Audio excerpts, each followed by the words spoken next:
Segunda parte. Le pide que no deje salir. Vamos a llevarle la comida. No le importa la advertencia y continúa con su objetivo.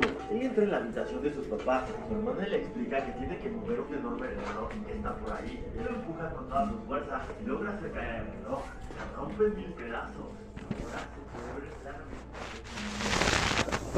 El chico mete la llave en agua. En un momento no hace nada. Poco a poco. Ya, de frente la está. Ya.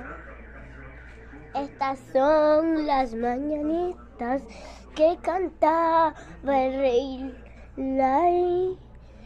Hoy te quiero despertarte para cantarte a ti. Despierta, mi vida, despierta. Mira que ya amaneció.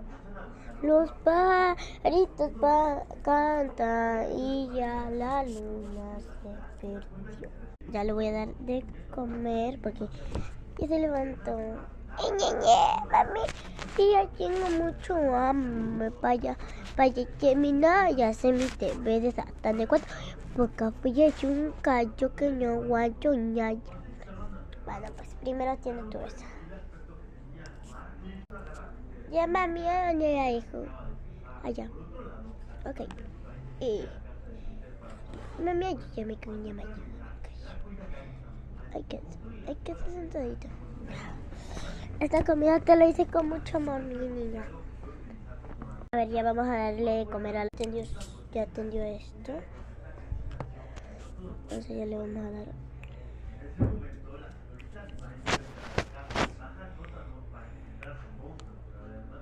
Ok, ya se terminó toda su cosita, ya dejé el plato en su lugar. Ya. Ahora ella me quiere decir algo. A ver, dime. Mami, es que yo llevé yo soy Gita. No, mi amor, mañana no vas a ir a la escuela, estás un poco mal.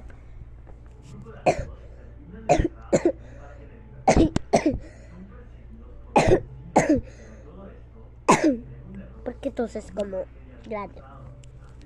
Pero mami, pero yo no le volveré así. Ok, ya mismo te vengo a ver, voy a ir a comprar. Ok, no, la verdad, mi bebé va a dormir. Tengo que hacer tercera parte, chicos. Vamos en la moto rápido porque la verdad estoy mal. Y empieza la fiesta. Más tarde, Petra está sentada en el piso teniendo un ataque de ansiedad, mientras se acuerda de todo el daño que le hicieron durante la fiesta. Y al final, termina tirada en el bosque. Chao, vamos a hacer tercera parte. Ok, todavía no se acabó. Vamos.